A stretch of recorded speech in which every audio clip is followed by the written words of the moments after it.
Magandang araw, Bagong Pilipinas. Narito po tayo ngayon sa Campo Crame kung saan ginaganap ang Love for All, laboratorio, konsulta at gamot para sa lahat na pinangunahan po ng ating First Lady na si Luis Araneta Marcos para sa ating mga PNP personnel at ang kanilang mga kapamilya. Matagumpay na nagtapos nitong Mayo 5 ang programang Love for All, laboratorio, konsulta at gamot para sa lahat sa Campo Crame. Sa pangunguna ni First Lady Liza Araneta Marcos, katuwang ang Philippine National Police at OLCFI.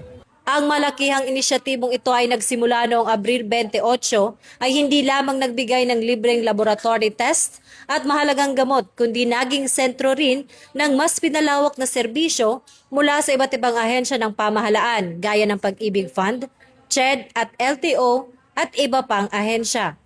Sa pag-iikot ng First Lady kasama si Police General Jose Melencio Nartates Jr.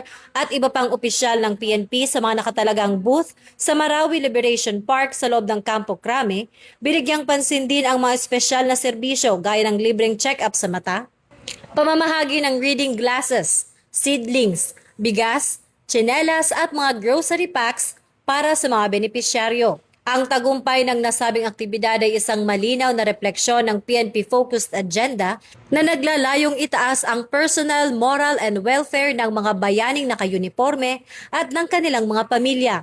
Sa pamamagitan ng pagbubukas ng pintuan ng Campo Crame para sa dekalidad na serbisyong medikal, pinatutunayan ng pamunuan ng PNP na sila ay isang institusyong may puso at kalinga para sa sarili nitong hanay. Kaugnay nito na nanawagan ng pambansang pulisya sa publiko na patuloy na makipagtulungan at magtiwala sa mga programa ng gobyerno dahil ang pagkakaisa ng kapulisan at sambayanan ang susi sa pagkamit ng isang ligtas, malusog at maunlad na bansa para sa lahat. Ngayon po, marami po palang mga libreng iba't ibang gamot sa mata and nakita namin na talagang kailangan ko po yun kaya pumila rin po ako and nagpapasalamat po ako dahil nabigyan ako ng isang pagkakataon na makapagpasuri din ng aking mata at mapagkalooban po kami ng libreng reading glass na kung saan napakalaking tulong po para sa akin. So muli po sa ating pong mahal na Luis Araneta Marcos at sa ating pong mahal na Pangulo, maraming salamat po. Napakalaking tulong po ito hindi lamang po sa akin, hindi po sa mga mahihirap at na ibang tao at sa lahat po ng mga nangangailangan ng tulong. Para sa mga kinakailangan ng mga kababayan natin na nangangailangan nito, mayroon po tayo 15 wheelchair. Meron na po mga recipients ito at mamamahagi rin tayo ng sa ating pong awarding ng ating Sustainable Livelihood Program. Meron po kami ipipresent sa kanya na meron pong awardan na ilang grupo, tatlong grupo para sa kanilang pagsisimula ng livelihood opportunities na lang. No? Iyan po ay sa pagtulungan ng DSWD para sa kanila. At tayo rin siyempre ay mamibigay ng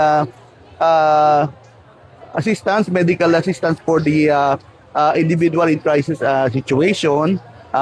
Doon po yata gagawin sa auditorium ito na bibigyan po nila ng financial medical assistance sa mga kababayan natin.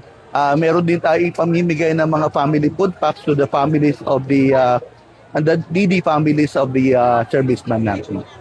So ganoon po. So yun po yung ating mga contribution para po makibahagi tayo sa programa ng ating unang ginang. Mula po rito sa Campo Crame, ako po si Patrol Woman Sari Bernales. Nagbabalita para sa Police News Network. At ito ang Bagong PNP para sa Bagong Pilipinas. Serbisyong mabilis, tapat at nararamdaman.